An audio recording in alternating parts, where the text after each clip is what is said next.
Euron, vamos a traer a... ¿no? Zarzalejos. Sí, primero fue un pobrecito director de periódico aquí en las provincias. Pobrecito, en el Correo, fundado en 1937, sobre la incautación de las rotativas de los diarios del PNV. El diario Excelsior, que era de deportes, pero da igual. Las rotativas fundaron el Correo. Y fue durante 10 años director del Correo. Pero le faltaba algo. José Antonio Zarzalejos, pobrecito, necesitaba algo más. Necesitaba la dirección de la gran cabecera del ABC. Y se la dieron. Pero bueno, en aquel tiempo de ser un hippie greñudo contra la secesión vasca, Zarzalejos, obligado por las circunstancias, no habría querido tener que llegar a este tiempo y a ese momento en el que tener que sacar estas palabras. Pero luego la editorial que sacaban todos los días, o sea, ¿quién la escribía? ¿El pajarito? ¿El perro? ¿Manuel el de Bomba? ¿Quién escribía las editoriales del Correo? Me dirás que no tenías nada que ver, Zarzalejos. Si es que has acabado con Ferreras, tú que venías de la derecha, y aquí hablando contra las izquierdas porque se van a vender con un plato de lentejas, y el Partido Socialista contra los malvados nacionalistas. Evidentemente en este libro también se habla de que ETA y el PNV son básicamente lo mismo. Pero bueno, vamos a hablar de aquí, de lo que pone. Ya hemos demostrado todo lo que debíamos demostrar desde que nos reconcilió el Pacto Constitucional de 1978. Oh, sí, claro. Esto es como una vitrina la que se expone. Oh, sí, no ve usted, ¿no? Ya gané la Copa de 1978. Ahí está. Luego he bajado a tercera regional, pero sigo siendo el mejor club del mundo. Algo maravilloso y estupendo. Claro. Las cosas en la vida diaria es algo que puedes poner en una fotografía, como el señor interpretado por Jack Nicholson en El Resplandor, cuya última escena es eso, una fotografía en la que, mira, aquí está, y el resto de su vida, da igual, porque ya estaba en esa fotografía. Fantástico. Hemos procurado abonar todas las facturas de los errores nacionales del siglo pasado. ¿Ya? ¿Pero eso significa que no hay nuevas facturas? ¿En serio? Ya hemos abonado las facturas del mes pasado, así que ya podemos gastarnos el dinero alegremente, porque los recibos mensuales no van a llegar este mes, ¿verdad? Claro. Hemos hecho todos extraordinarios ejercicios de generosidad y empatía. Claro, por eso insultas a Ibarrecha aquí. Por eso insultas aquí a Ardanza. Por eso insultas aquí a Julia Guerra. Le insultas a el señor Sabino Arana, por supuesto. Es un must. Insultar a Sabino Arana es, para todos estos que hacen contra nacionalismo vasco, parece ser algo que si no se sienten realizados. Son gente con unas carencias afectivas y emocionales que se nutren con el amor a España. Y el amor a España necesita de atacar a sus enemigos, reales o ficticios. Ha llegado el momento, y esta es la tesis última que pretendo emerja de estas páginas, de evitar que una amenaza de secesión arrebate el alma colectiva de la sociedad española. Podría decírselo a los cubanos, a los argentinos, a los guineanos, a los saharauis, a los filipinos, a los neerlandeses. Venga, díselo a todos los que se han independizado de España en los últimos 500 años. Y nos sumerja en una nueva crisis de identidad, como cuál, la de 1898, en la que, por cierto, en una manifestación que iba por Bilbao, por la Gran Vía, se desviaron oportunamente, como algo imprevisto, de gentes absolutamente descontroladas, a lanzar piedras contra la casa de Sabino Arana. Pero Eso no significa que estuviera perseguido Sabino Arana, por supuesto. Era para tirarle piedras con declaraciones de amor pintadas ahí en la piedra. Te creemos, Sabino, Sabino, we love you, Sabino, haznos un hijo. Claro, claro. Y la ruptura de cristales, por supuesto, era absolutamente imprevista, por supuesto. Se rompieron solos, en definitiva.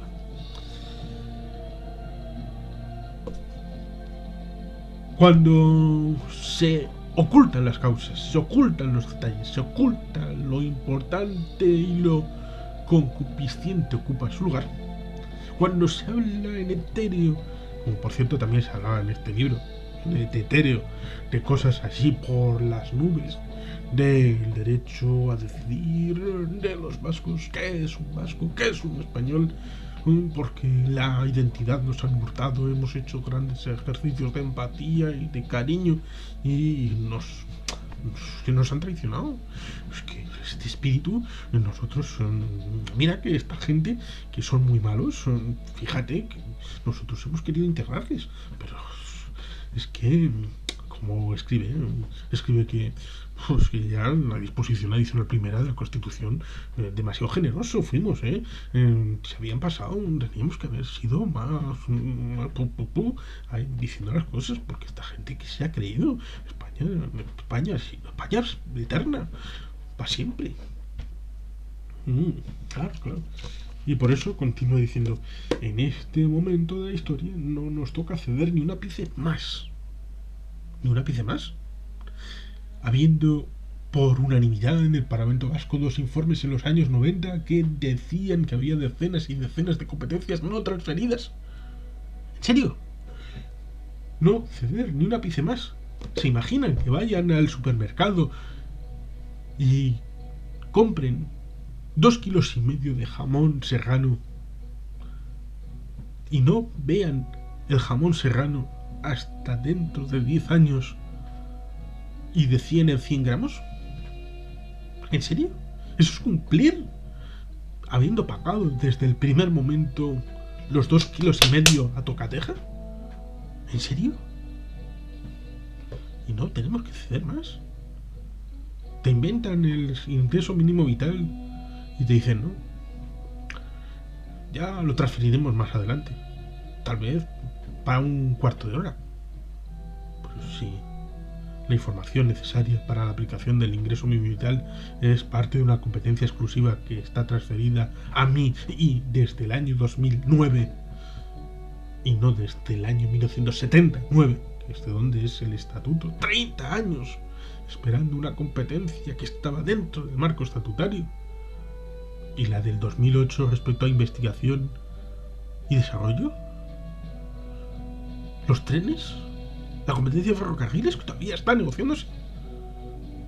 Hay 11 líneas que deberían de estar hace décadas en manos de las instituciones vascas, por ejemplo de Euskotren, y que todavía no han llegado.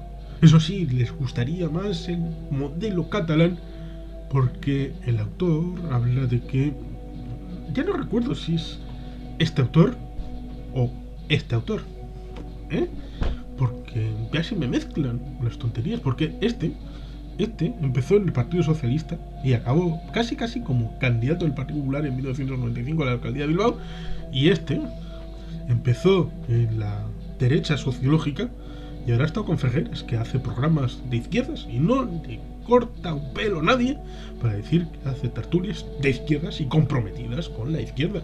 Y este es con tertulio de La Sexta con José Antonio Ferreras, con Al Rojo Vivo, cuyo logo es la chica de la Segunda República Española. Bueno, es que a veces uno se pierde en los detalles de los crossovers de esta gente que tiene principios en el talón del pie hacia donde se dirige su cartera. Pero bueno, ahí está la cosa está en que te mezclan cosas, te mezclan elementos, te dicen que ya te has pasado, que fueron demasiado generosos, que España, claro, evidentemente, pues no pueden hacer sino una enmienda de totalidad. vuelven a remontar hasta los tiempos de Sabino Arana, del carlismo, del siglo XIX, de que si integristas, que si católicos, que si no tienes historia, que si se olvidan completamente de la preeminencia del PNV, primero en el Ayuntamiento de Bilbao, después en la Diputación de Vizcaya, con el primer diputado de Vizcaya del PNV entre 1917 y 1919, la victoria en las elecciones a Cortes de 1918, la primera presencia formal de un grupo vasco en el Congreso de los Diputados, que conllevó una conjunción entre monárquicos y socialistas, porque era la única posibilidad de quitar del medio tanto a los diputados del PNV en el Congreso como en la Diputación de Vizcaya y en algunos ayuntamientos. Pero ahí había ya organización, presencia, ideología, y les molesta muchísimo obviar la presencia en la Segunda República, creciente, incrementándose, porque hay una dualidad. La dualidad está en querer olvidar indiciariamente todo ese pasado de lucha de gente particular, de abajo arriba, construyendo un proyecto político que era la de la construcción de la nación vasca a través de estructuras propias que pudieran culminar en un Estado vasco independiente y soberano. Pero luego te lanzan la pelota de que, bueno, usted es ETA. Todo lo que hace es ETA. Y, bueno, es alucinante. No tengo historia, pero entonces luego sí tengo historia. No tengo pasado, pero luego sí tengo un pasado. Insultas a mis mayores, pero luego dices que desaparecieron completamente y no estuvieron en ningún momento ni en ningún lugar. O fueron conniventes con el franquismo, o no estuvieron en ningún lado. Pero no estuvieron en ningún lado, y además de ser fantasmas, estuvieron en connivencia con el franquismo, con esas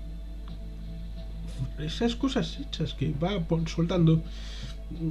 Es ese concepto que está muy acendrado en gentes del correo, sobre todo de una determinada época en la que, como creían que no tenían ninguna competencia, podían soltar cualquier cosa que dijeran y pa'lante. Nosotros lo decimos, queda para la hemeroteca, eso será lo que se transmita y será la referencia y la verdad. Por ejemplo, este es un libro del año 2005, que había salido el libro de Javier Ortiz, que está comentado en este canal, y había otras publicaciones que decían claramente que José Antonio Ordanza Garro quería dejar la Lehendakaritza en el año 94-95. Quería dejarla. 10 años eran mucho para él, pero le obligaron a una nueva legislatura. Lo mismo que en este libro había la idea de que en el año 84 podían quitar de en medio al PNV la hegemonía que no se merecía. En el año 94, después de la suma, porque no lo comenté, pero aquí insultan mucho a Mariano hoy en día. Pero luego, 10 años después, la suma de Euskadi Esquerra con el Partido Socialista se fusionan, a pesar de que aquí se pone que era hipernacionalista hoy en día. Pero bueno, son cosas que pasan. En el año 94 quisieron establecer lo del postnacionalismo, de la suma de Euskadi Esquerra, si sumamos los datos del año 80-84, Partido Socialista y Euskadi Esquerra, pues suman el primer partido del país. Venga, pa'lante. Y creyeron que era el momento de aglutinar, arrinconar y adelante. Igual eso pensó, bueno, en momentos de zozobra mejor no hacer mudanza, como pudo hacer la famosa cita apócrifa o no de San Ignacio de Loyola. Y pensaron los gelchales que era un momento de que había que mantener al Lehendakari Ardanza como candidato a pesar de que él quería jubilarse. ¿Vale? Pero Y ahí se establece una forma de comentario que es algo real, que ignora completamente, voluntariamente, quiere ignorarlo. Y es la piedra de toque del conjunto del libro. El Lehendakari Ardanza se reúne con Arzallus en su caravana de Urdaibai para decirle: quiero un vicelehendakari potente, que sea el siguiente candidato al Lehendakari. Es decir, Ardanza fue el que designó a su sucesor. Lo fue Ardanza. Y le puso de vicelehendakari en su último gobierno, a Ibarretxe. No se le conoce ningún elemento profesional más que temas de partido. Trabajó en una naviera en el final de los años 80. Lo explica el propio Javier Ortiz en el libro de biografía de Ibarretxe, que estuvo incluso en ese periodo transitorio entre el 89 y el 91 vinculado a barcos con origen soviético. Bueno, sí, es del audio, pero la mar la tiene cerca, en el estuario Labra de Bilbao. Pero bueno, o incluso cuando dice: cuando dejan los políticos del PNV, bueno, siempre se les mete en una gran empresa. Bueno, es cierto más o menos en el caso de Ardanza, pero con una salvedad importante. No es una gran empresa. Es una gran empresa tal vez después, pero surge un poquito antes del año 96 como algo pequeñito por aquí, y que fue potenciado por una cláusula bien negociada por el Partido Nacionalista Vasco en la investidura de Aznar del 96. Si no hubiera habido Partido Nacionalista Vasco y no hubiera habido ese elemento negociador y pragmático, entonces Euskaltel no habría llegado a nada. Hoy no sabríamos qué es Euskaltel.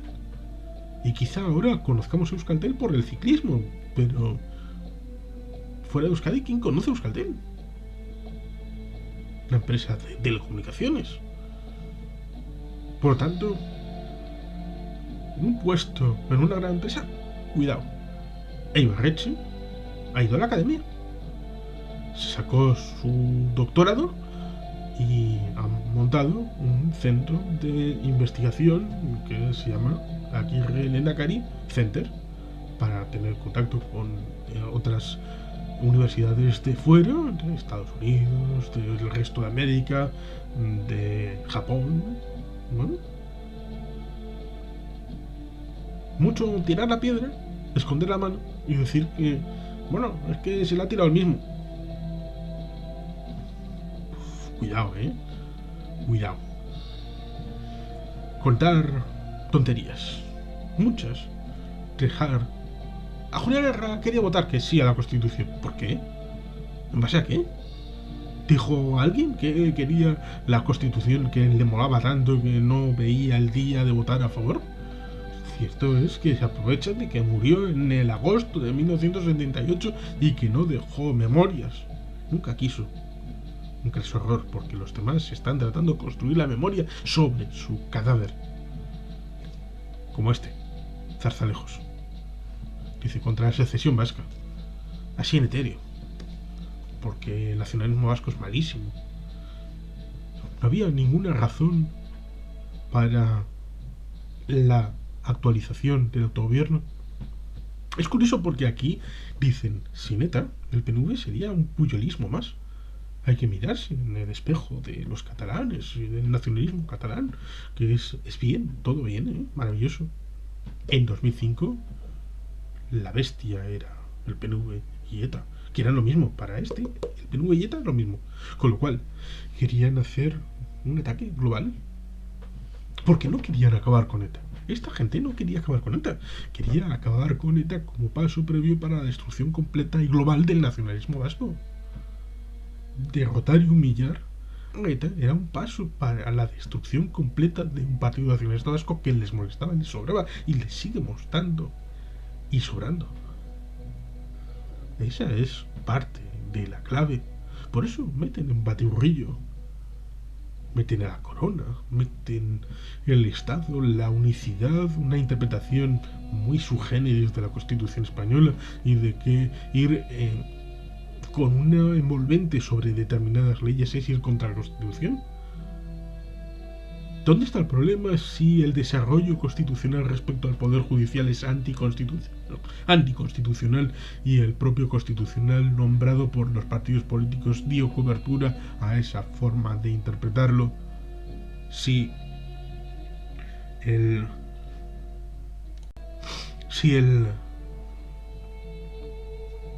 ámbito del nuevo estatuto del País Vasco, aprobado en el Parlamento Vasco el día 30 de diciembre de 2004, hablaba de judicial propio, eso está dentro del marco de la Constitución.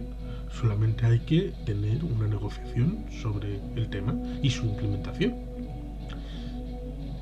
Querían maximizarlo, que es algo que luego se ha visto con el proceso y picaron el anzuelo, lamentablemente. Cuando uno no quiere entrar en el detalle de las razones del agravio y está absolutamente en la ensimismación de que ha sido demasiado generoso porque lo que se hizo en el año 78 fue ir en contra de las bases ideológicas tradicionales de esta gente que dieron sustento al golpe de julio del 36 y al golpe del 23 de febrero del 81, porque lo dice claramente. Dice explícitamente que los motivos del 23F son el terrorismo de ETA y el insaciable nacionalismo vasco. Punto y final. Es decir, el 23F de 1981 fue un ataque al terrorismo de ETA y a su hermano mayor, que es el PNV.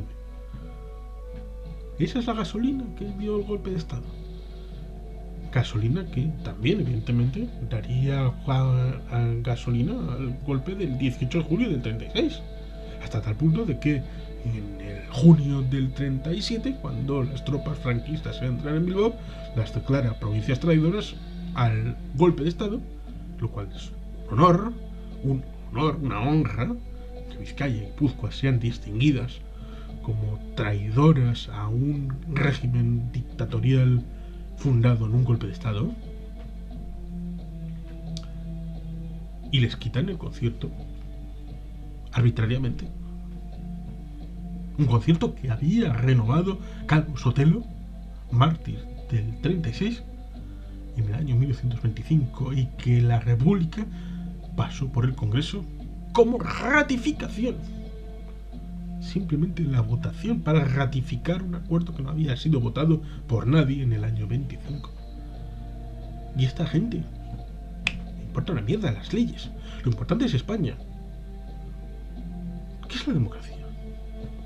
Esta gente, que es europeísta circunstancial y que cuando no sirve a sus intereses pasa como con Vox, que se vuelven euroescépticos, pero nos lanzan, aquí se lanza contra el PNV, de que está aislado completamente, está solo internacionalmente y que tiene derivas antiglobalizadoras, antieuropeístas, separatistas, un panegírico bien bonito de una historia construida en el aire, pero como ellos eran el correo y el correo es el medio de Vizcaya, podían contar lo que quisieran. Y por eso, seguramente, le convencieron: escríbelo un libro, más allá de los editoriales que sacamos todos los días, porque es la cuadratura del círculo. El Perú es hegemónico en Vizcaya, y el correo parece que era hegemónico en la prensa. Luego cambió un poquito a partir de 2008-2009. Pero bueno, este es, por lo tanto, un libro de la época, del momento en el que se hizo, por este José Antonio Zarzalejos Nieto,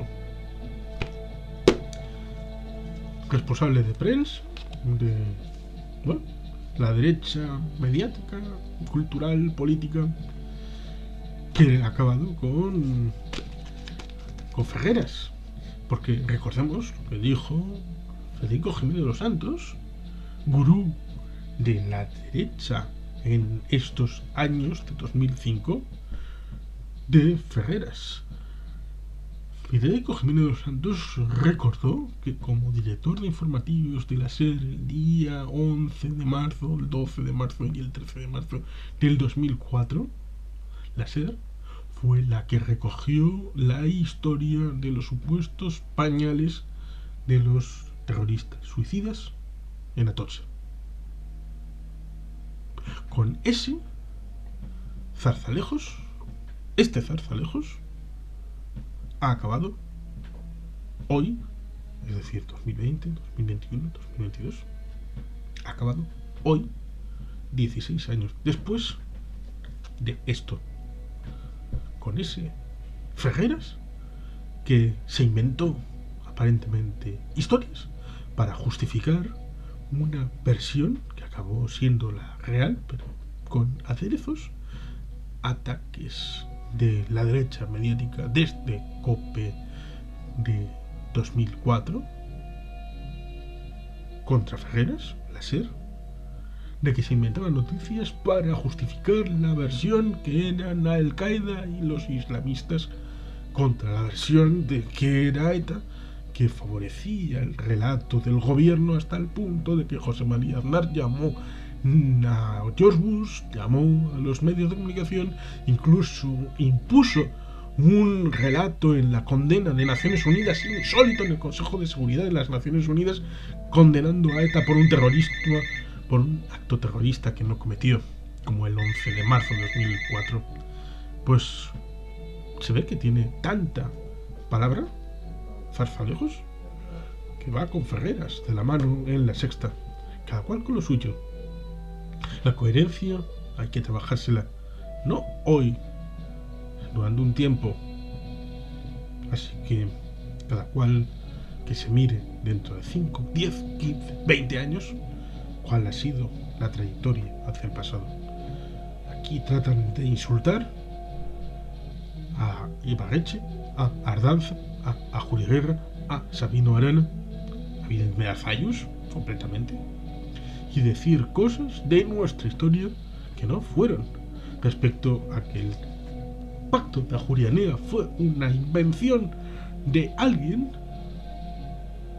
y no incluía la disposición 10, el artículo 10, que en caso de ausencia de violencia se podía hablar de todo, o que la remodelación del pacto de Ajuria Enea que hizo en el documento Ardanza era supuestamente una fuerza de enganche para tratar de ir a una nueva legislatura, o que el espíritu de Hermua es el que lleva a echarse al PNV a los brazos de ETA porque digamos que veía la derrota de ETA en el PNV a través de Hermua en el triste y cruel asesinato de Miguel Ángel Blanco en las calles de Bilbao, que la calle estaba en contra del terrorismo. Y claro, como el terrorismo es ETA y el ETA también es el PNV, quieren acabar con ETA y acabar con el PNV toda la vez.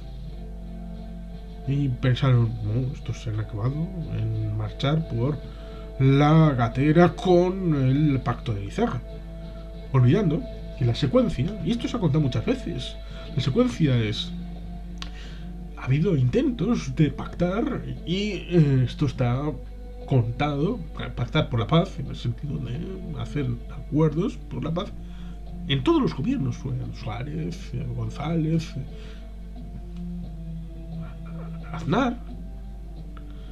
En la manifestación de Madrid por el asesinato de Miguel Ángel Blanco, esto se cuenta en el libro de Fernando Jáuregui, El Zapaterato, la crisis, bueno, se cuenta que en ese momento hay un coronel español con un tupamaro de la zona del Río de la Plata en una cafetería como contacto indirecto con ETA, y le dice uno al otro: Si supieran lo que estamos haciendo, esta gente que está pasando por aquí, igual nos cuelgan del árbol más cercano. Pero dice, todos los encuentros, Pérez de Esquivel, en el año 95-96, son advenedizos, son gente que no tiene ni puta idea, y hace un relato de hombre de paja, de me invento.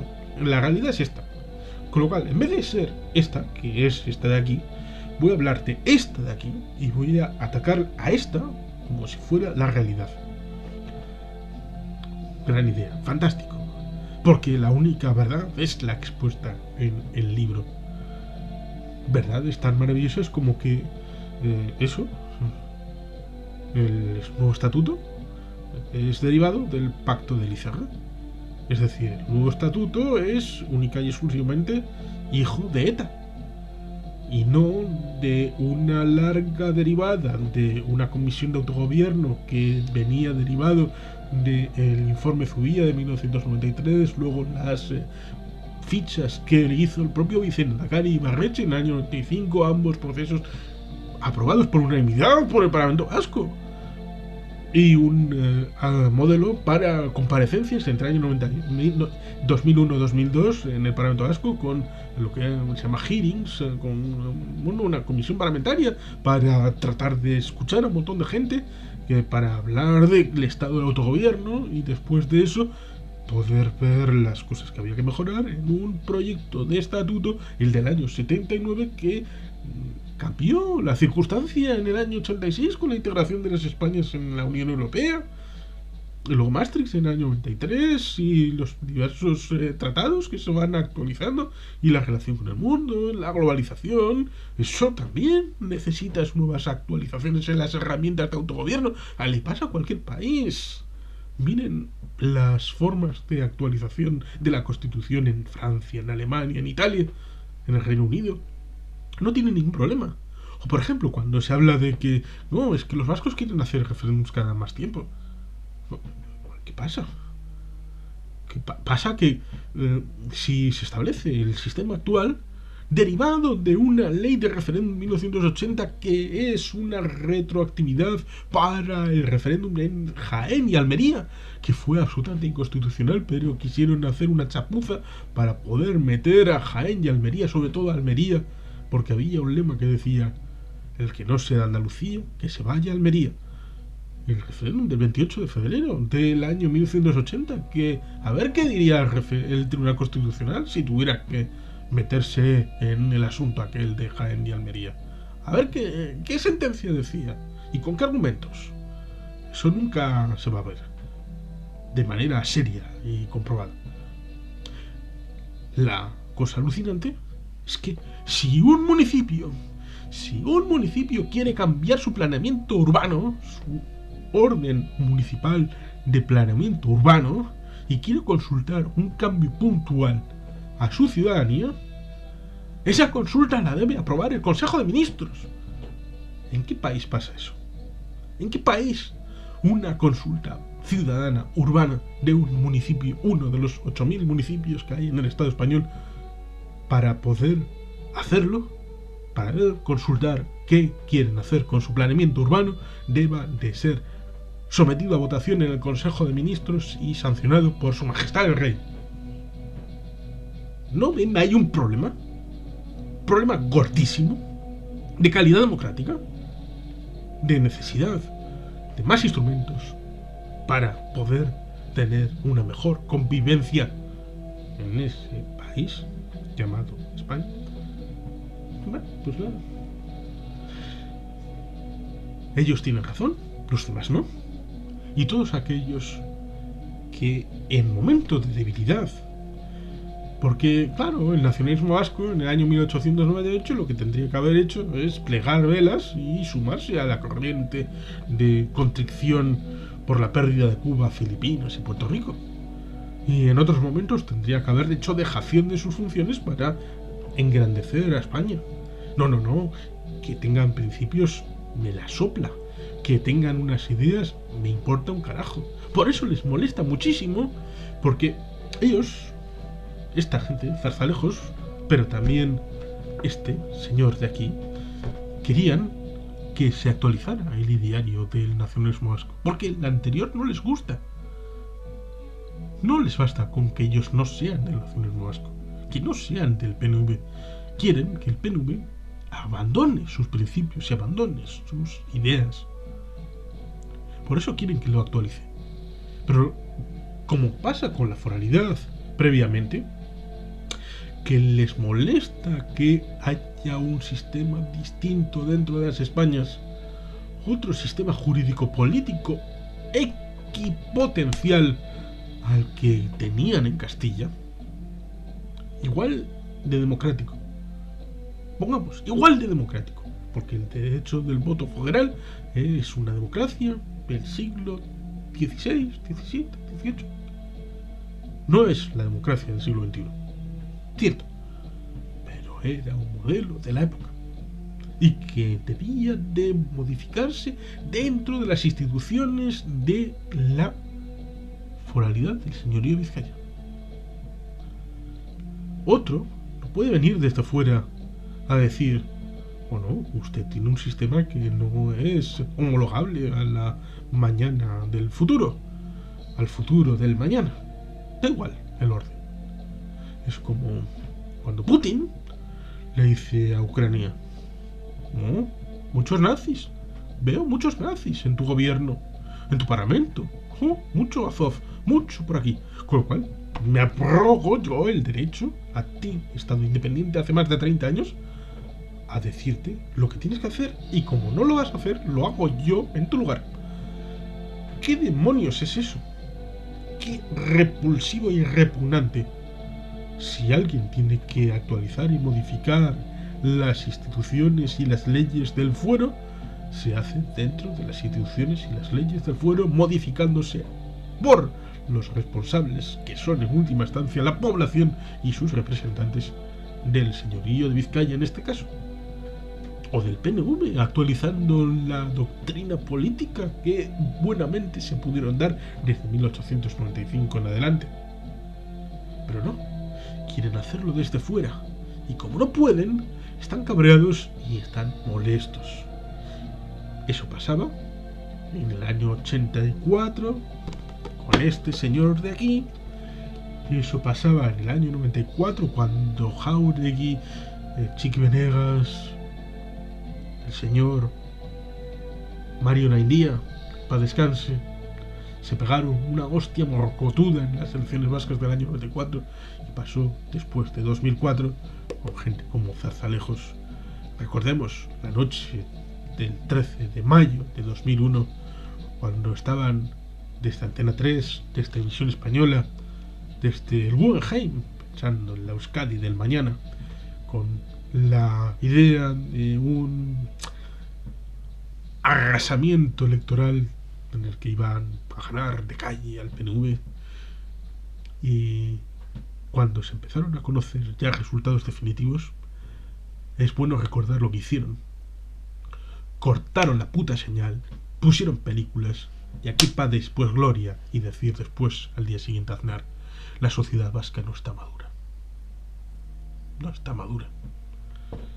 Porque como no han respondido a los inputs con la respuesta que ellos querían, la sociedad vasca no está madura. Vale, fantástico. Yo aquí solo puedo decir que mañana lo escribiremos los vascos, y que el único freno para el mañana estará en Bilbao, en Vitoria, en Gasteiz, en Pamplona, en Bayona, en Maule. Aquí es donde se decide la partida, pero el pasado debe ser contado bien, y nosotros debemos ser capaces de hablar bien de nuestro pasado, no basuras infectas a las que hay que tener en cuenta, porque no sabemos si el Zarzalejos de 2022 escribiría cosas que están aquí contra el Partido Socialista, insultándoles, y ahora vive a costa del beneficio del señor Pedro Sánchez de Castejón. Hay que tener una línea coherente, un poco de amor propio. Nosotros no tenemos que quemar libros como este, como hicieron ellos en abril del 39, cuando ganaron la guerra y entraron en Madrid, organizando piras como hacían los nazis. Nosotros tenemos que leer estos libros. Sí, tenemos que leerlos para entenderlos y contar nuestra historia. Difundir nuestro credo y nuestra reflexión. Si este lo hizo, ¿por qué nosotros no? Y sin más, eskerrik asko, agur oro bat, beti helpien.